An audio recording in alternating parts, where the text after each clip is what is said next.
Center, and welcome to our 2012 Perennial of the Week series. Our first plant for week 1 of Perennial of the Week is going to be this wonderful Leucanthemum Highland White Dream.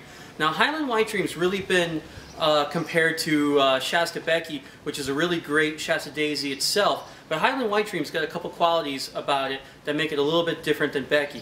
First of all, it's going to have more petals than Becky, so you're going to get a fuller flower to it. The other thing is that when this is at full maturity, this is going to get to be about 4 inches across, which is going to make it a bigger Shasta Daisy flower, more of a presence in the garden. Now, this has the same wonderful, strong, straight stems. It's going to stand up to be about 2 to 2.5 feet in height, and you can use it as a cup flower. You can use it for butterflies. You can use it for bee gardening, but it just makes a wonderful, wonderful presence in the garden. And being the fact that it is going to be a larger bloom, but also just the fact that it's white, you know, it's going to combine with so many different perennials in the garden that you can combine it with all through the summer and even into the fall. Now, Highland White Dream will keep blooming throughout the season. If it is deadheaded, and that basically just means taking off the old flowers, will encourage it to produce more. And when you're siting this in the garden, you do want to put it in well-drained soil. You also want to make sure it's in as much sun as possible, although they would take a touch of shade in the garden. Now, as far as, you know, what to put with our Leucanthemum Highland White Dream, you know, we have quite a few different options to show you today. We have, for instance, we've got this wonderful Phlox Laura.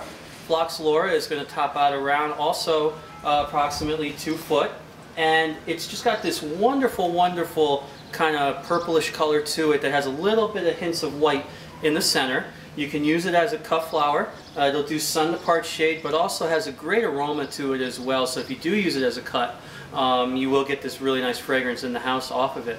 The other thing too is that because the flowers are tubular in nature on these, you can use it for the hummingbird garden as well.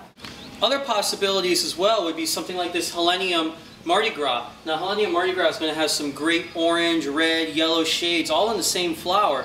Makes a great cut flower, wonderful for butterflies, native and very, very drought tolerant for the garden. And who can forget, you know, an oldie but a goodie, something like this wonderful Coreopsis Moonbeam, which is just going to keep blooming and blooming and blooming all season long, and would make a nice filler at the front of our Highland White Dream.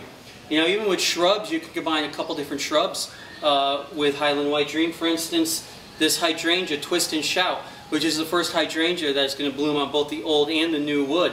And you can change this to be either blue or pink, depending on how acidic or alkaline the soil is. This is going to top out around 4 foot in height in the garden, so best probably behind the Highland White Dream or to the side of it. And moving down the table here a little bit, we've got this wonderful Adonis Blue Buddleia, which is going to top out around 4 to 5 feet, which will also go wonderful with our Highland White Dream as well. Great, great, wonderful butterfly and hummingbird plant. You can use the stems for cut flowers, and if you do take off the old blossoms, basically deadheading the plant, that will keep this in bloom going even right into the fall. And if you have a smaller garden, it's a really great Buddleia to work with for a smaller garden. And who can pass up a wonderful standout daylily? This is a daylily called Erin Lee. Erin Lee's just got that wonderful lemony rich yellow color to it, but it's also very frilly around the edges of the petals. Very drought tolerant, very long blooming, and very, very easy to grow as well. And last but not least, we've got this wonderful Agastache Purple Haze. Agastache Purple Haze is going to get to be approximately 2 foot tall in the garden, but this nice kind of bluish purple is going to blend in great with our Highland White Dream here behind me. Also makes a great cut flower, but also wonderful as a great hummingbird plant as well, and very, very drought tolerant. So that'll do it for this week. Hopefully you've enjoyed our first week for 2012 and our featured plant, Leucanthemum Highland White Dream. And I'm Henry for Van Wilgen's Garden Center. Hope to see you down here soon.